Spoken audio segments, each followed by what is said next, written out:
ஸ்நேகிதனை ஸ்நேகிதனை ரகசிய ஸ்நேகிதனை சின்ன சின்னதாய் சிலரைகளை சிதறிவிட்ட ஸ்நேகிதனை. என் மாமியார் காட்சி ஊன்னா வெளியே போன்றா. நான் வெளியே போயிட்டா இவன் எப்படி சோறு தின்னுவா?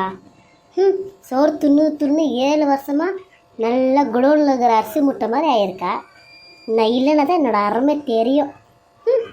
இந்த வீட்டில் பாத்ரூம் கழுவுறதுலேருந்து இவன் துணி துவைக்கிறதுலேருந்து இதோ இந்த கீரை கிள்றது வரைக்கும் நான் தான் எல்லாம் செய்யணும்.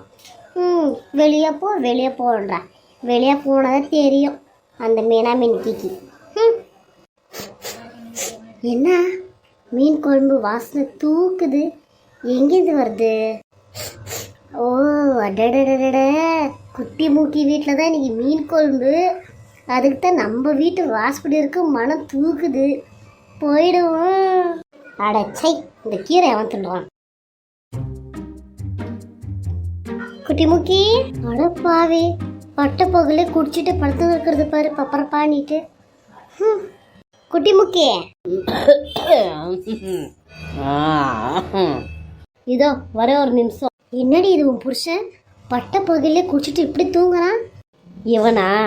இவன் வீட்டில் இருக்கிற தொடப்பம் மாதிரி டெய்லி ஓரமாக கிடப்பான். அவனை பற்றி உனக்கு த்ரிஷா என்ன சொல்லு?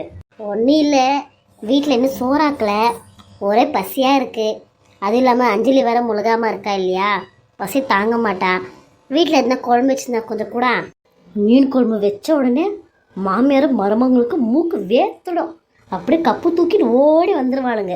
அதே இவளுங்க வீட்டுக்கு போனால் ஒரு கப்பு தண்ணி கூட கொடுக்க மாட்டாளுங்க. என்னக்கா எது சொல்ல மாட்டேன்ற யோசிக்கிற? உன்கிட்ட சொல்கிறதுக்கு என்ன திரிஷா, நான் தான் வேலைக்கு போகிறேன். இந்த குடிகாரனை கட்டிக்கின்னு ஒன்றுத்துக்கும் இல்லை. குழந்தைங்களும் நான் தான் பார்த்துக்கிறேன், ஸ்கூலுக்கெல்லாம் படிக்க வைக்கிறேன். என்னத்த நான் குழம்பு வைக்கிறது? ஏதோ 4-5 மாதத்துக்கு முன்னாடி வாங்கின ரேஷனில் கொஞ்சோண்டு மிளகு சீரகம் இருந்துச்சு. அத்தை தான் கொஞ்சம் அரிச்சு கொஞ்சோண்டு ரசம் வச்சுருக்கேன். அது இருக்குது, எத்தனை வட்டா? என்ன அவன் எப்படி சொல்கிறா? நம்ம மூக்கு போய் பேசாதே. 100% நான் மீன் வாசனை குழம்பு வந்துச்சு. இவன் இல்லைன்றாளே, எப்படி நம்புறது இவளை? சரி, ஏதோ ரசம் கொஞ்சம் வாங்கின்னு போகலாம். இல்லைனா மீன் குழம்புக்கு தான் வந்திருக்கான்னு நினச்சிக்குவா. சரி. ஐயோ குடுக்கா, ரசம் மட்டும் என்ன குழம்பு இல்லையா? அதே போதுங்கக்கா, ஊற்றி கொடு. சரி இரு, எடுத்துட்டு வரேன். சரிக்கா.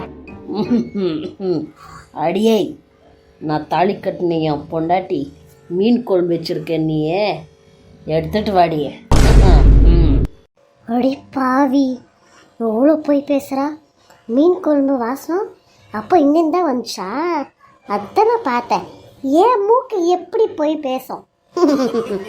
இப்போ பாரு. அவ்வளோ பாவி மனுஷா, இப்படி போட்டு குத்திட்டியா? அது வந்து த்ரிஷா, அது முந்தினே குழம்பு. அதை தான் கேட்குறாரு. சரி, குழம்பு கொஞ்சம் நிறையவே இருக்குது, ஊற்றி எடுத்துன்னு வட்டா? அப்படியே உன் மாமியாருக்கு அஞ்சலிக்கு உனக்கு 3 பேருக்கு சேர்த்து ஒரு 3 மீன் போட்டு எடுத்துன்னு வரேன். எடுத்துகிட்டு போ, கோச்சிக்கிடாத. சரி, நல்லா கோச்சிக்கிடவே மாட்டேங்க்கா. நீங்கள் தாராளமாக 2 மீன், ஆளுக்கு 2 மீன் போட்டு கொடுக்கா. உன் பேரை சொல்லி நாங்கள் இன்னைக்கெல்லாம் பொழுது போக்கிடுவோம். ஓகே, 6 மீன் போட்டு எடுத்துகிட்டு வாக்கா. அடிப்பாவி, கொஞ்சம் கூட கூச்சமே இல்லாமல் கேட்குதுங்க. சரிடி, இது எடுத்துகிட்டு வரேன். அண்ணே ரொம்ப தேங்க்ஸ்ண்ணே. முன்னால் தான் நான் இன்னைக்கு ஒரு 6 மீன் தின்ன போகிறேன். ரொம்ப நன்றிண்ணே. சாப்பிடு தங்கச்சி, உனக்கு இல்லாததா எல்லாம் உனக்கு தான். எல்லாம் எடுத்துகிட்டு போ. சரிண்ணே, நீங்கள் ரொம்ப நல்லவருண்ணே. ஆமாம்மா, ஆமாம். அக்கா, உங்களுக்கு எவ்வளோ நல்ல மனசுக்கா. எங்களுக்கு மீன் குழம்பு கொடுக்குறேன்னு சொல்லிட்டு உங்கள் மூஞ்சில் அவ்வளோ ஆனந்தக்கா. சரி கொடுக்கா.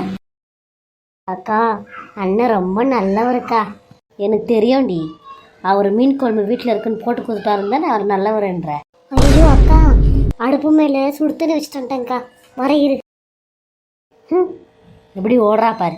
அப்படியே மாமியார் காட்சியை பீட் பண்ணிடுவாய்வோ. மாவனே, மீன் குழம்பு வச்சிருக்கன்ட்டு போட்டா கொடுக்குறேன். நீ அடடடடா, என்ன வாசம். மீன் குழம்பு தான். எவன் கீரை குழம்பு வைக்கிறான்? கேட்டா வடவடான்னு குளிர்த்து ஜுரம்னு சொல்லி போய் சொல்லிட்டு பத்துக்க வேண்டியதுதான். நம்மளுக்கு என்ன போய் சொல்கிறது புதுசா? இந்த பிசாசுக்கு பேர் சொல்லி ஆறுமே நம்மளே தின்ன வேண்டியது தான். ஆமாம், இல்லை இவ்வளோ வேற பிரியாணி செய்ய அமுச்சு விட்டோம். அதுதானே எண்ணெய் ஊற்றிடுனா என்னன்னு கேட்பா. அவளாவது பிரியாணி செய்கிறதாவது. எப்படியோ வெள்ளை சாதம் இருக்குது, மீன் குழம்பு ஊற்றி நல்லா அடிக்க வேண்டியது தான்.